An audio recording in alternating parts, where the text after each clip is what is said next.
Ang pang-aabuso sa LOA na ginagamit umanong money-making scheme ng ilang opisyal ng Bureau of Internal Revenue o BIR, inimbestigahan na sa Senado. Yan at iba pang mga balita tinutukan ni Bombo JC Galvez. Dininig na sa Senado ang umano'y korupsyon sa loob ng Bureau of Internal Revenue, partikular sa pang-aabuso sa Letter of Authority na ginagamit umanong money-making scheme ng ilang tauhan ng ahensya. Ang Letter of Authority ay nagbibigay sa mga revenue officer ng kapangyarihan na suriin at i-audit ang mga books of accounts na isang taxpayer upang matukoy ang kanilang tamang pananagutan sa buwis. Sa investigasyon ng Senate Blue Ribbon Committee, binigyan din ni Senator Erwin Tulfo na matagal nang may reklamo mula sa maliliit hanggang malalaking negosyo na hindi patas ang kanilang naranasan silang opisyal at examiner ng Bureau of Internal Revenue.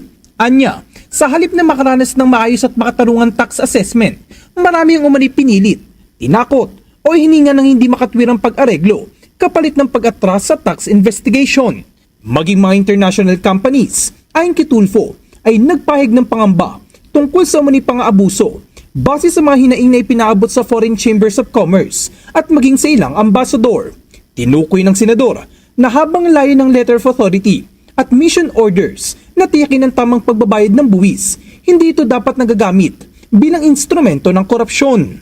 Ipinunto niya na 2% lamang ng koleksyong buwis mula sa business sector ang nagmumula sa LOAS at mission orders, habang 98% ay kusang binabayaran ng mga negosyo.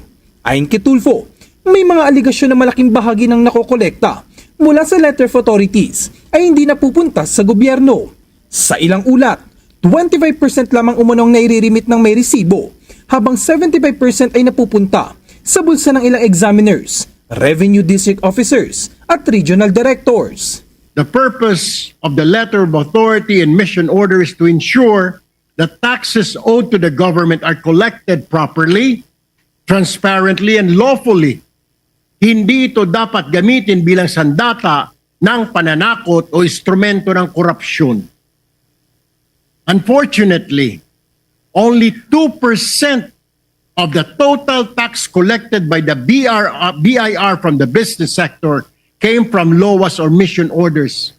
The 98%, ladies and gentlemen, from voluntary tax payments by the businesses. So ibig sabihin, Mr. Chair, 2% lamang ang pumapasok sa kaban ng bayan sa total tax collection.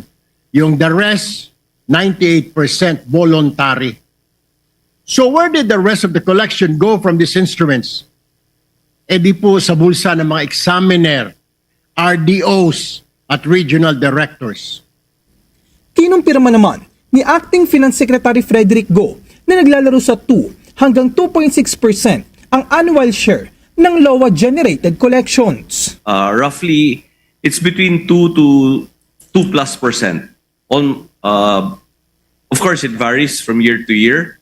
So perhaps in 1 year, it could be about 2.5%. In 1 year, it could be 2.6%.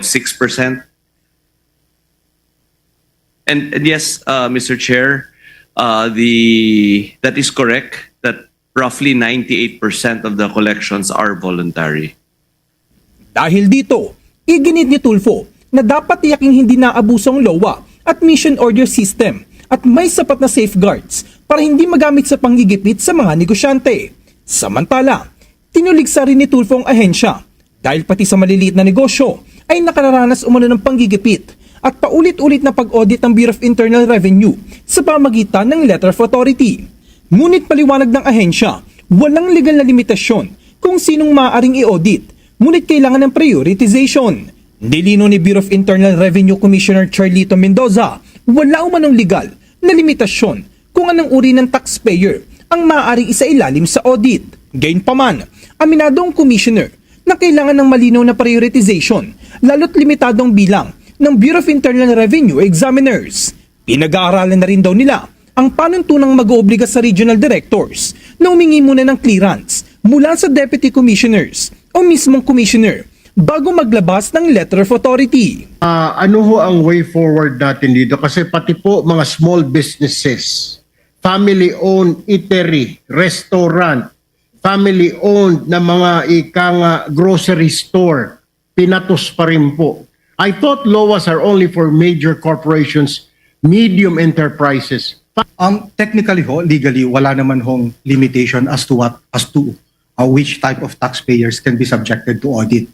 So, regardless whether malaki ka or maliit, if you are perceived to be committing tax evasion or you are not paying the correct taxes, pwede ka po talagang ma-audit.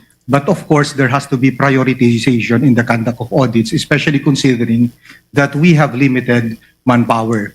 Moving forward, Mr. Chair, first is there has to be check and balance in the issuance of letters of authority and mission orders. Right now po, when it comes to the issuance of letters of authority by the regional directors, meron po silang absolute authority to issue letters of authority and hindi na po ito umaakyat sa commissioner for approval or prior clearance. Para sa Bombo Network News, ako si Bombo JC Galvez, and this is Bombo Radio Philippines, the #1 and most trusted source of news and information.